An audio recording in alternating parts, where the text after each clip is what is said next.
Hello. Hi.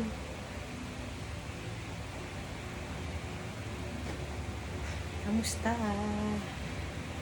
Ito ang buhay ng nanay na nagtatrabaho. Pagdating ng Biyernes, Sabado, Linggo, ito, naglalaba. Sa totoo lang, mahirap. Ang hirap-hirap. Kung pwede nga lang hindi ka na talaga mag-work, no?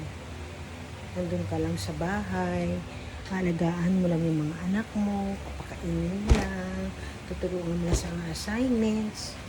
Sana ganun lang kadali ang buhay. Kaya lang, ang daming bayarin. Ang daming finances.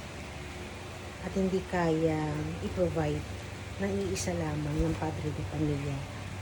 Bilang nanay, ito tayo lahat, ginagawa natin ng paraan para i-survive yung mga struggles ng buhay. Para i-survive yung mga anak natin, para makatulong. Kasi gusto natin ibigay yung best para sa mga bata. Kaya nga itong pag-YouTube, pinasok ko na pagiging content creator. Kasi nangangarap ako, katulad ng ibang mga YouTuber dyan, content creator, sa ibang platform, na mabigyan ng magandang buhay yung mga anak ko.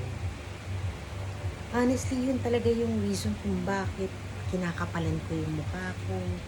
Nag-YouTube ako, nandun ako sa Blue App, nandun ako sa Black App, nagtitinda-tinda ako.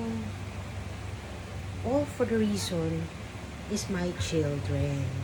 I want to give the best para sa mga anak ko. Hindi kasi kaya ng sinasahod ko yung mga expenses sa bahay.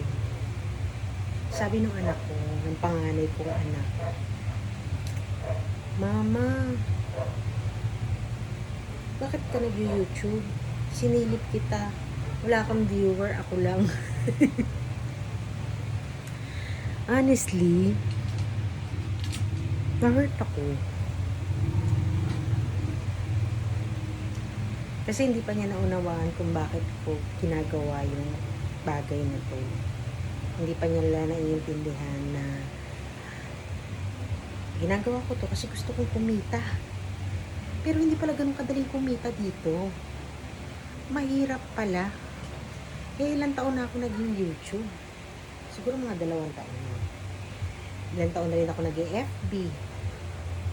Pero parang nisip ko, tama nga yata yung ano ko. Baka hindi ito yung para sa akin. Anyway, sinisave ko pa rin itong mga videos. Sinisave ko yung mga videos ko dito. Para dumating yung araw, may remembrance ako na sinubukan ko. Kesa naman hindi ko subukan, di ba? Kesa naman manatili lang ako doon sa lugar ko na what if kung trinay ko ba? At least kung trinay ko ngayon at hindi ako naging successful, the least thing I can say is that I tried, di ba? Meron kasi mga taong ang bilis kumuha ng mga audience. May mga tao naman na hindi.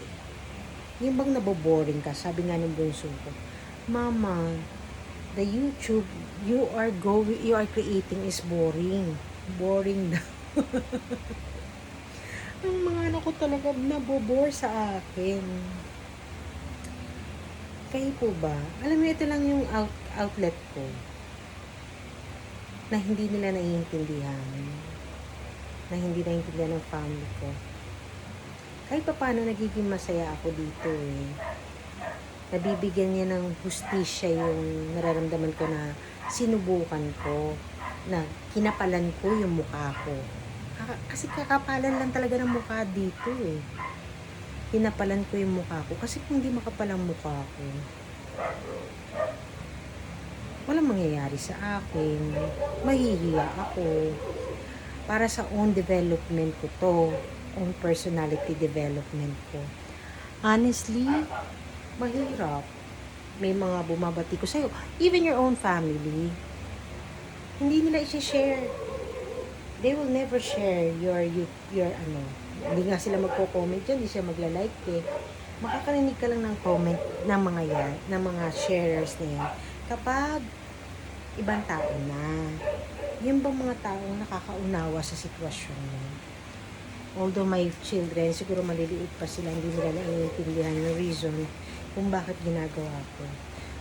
Pero, ang rason talaga kung bakit ginagawa ko ito, ay para malay mo, pagbigyan ako ni Lord, dumating ang araw sa buhay ko, na isang video ko ang maging miksya ng pag-unlad ng buhay namin, ng pagbabago ng buhay namin. O, diba? Although, hindi ko pa makita yung niche ko, kasi dito daw sa YouTube may kanya-kanyang niche eh. Hindi ko pa makita. Pero naniniwala ako, in God's perfect time, magugulat na lang ako. Gugulatin na lang ako ni Lord. For now, i-enjoy ko na lang muna ang every moment na nag-YouTube ako. And sana, isa sa mga video ko, magustuhan nyo, ma-follow nyo ko, at ma-share. Ito yung journey ko bilang nanay, bilang housewife, bilang working mom, na mahirap talaga. Pero pilit kong kinakaya para sa sarili ko, para sa pamilya ko. Yun lamang po, wala lang, gusto ko lang i-share. Kasi parang lungkot-lungkot. Kasi kahit na nung try ko, hindi ko makuha yung views. Anyway, magkikita-kita pa ulit tayo. Subukan ko lang tong video ng mataas, yung mamahabang video. Susubukan ko lang. Sabi ng mga anak ko, mas okay pa na hindi ako nakikita sa video. Mas malaki pa daw ang views kaysa sa nakikita ko. Anyway, susubukan lang po natin. Ang itsura ko, pasensya na po gabi na po, 8 p.m. na. Pero ito pa rin ako, naglalaba at nagsasampay. Bukas naman magtitiklop ako linggo. Dahil papasok na naman ako ng Lunes. God bless us all. Keep safe and always remember that God loves us.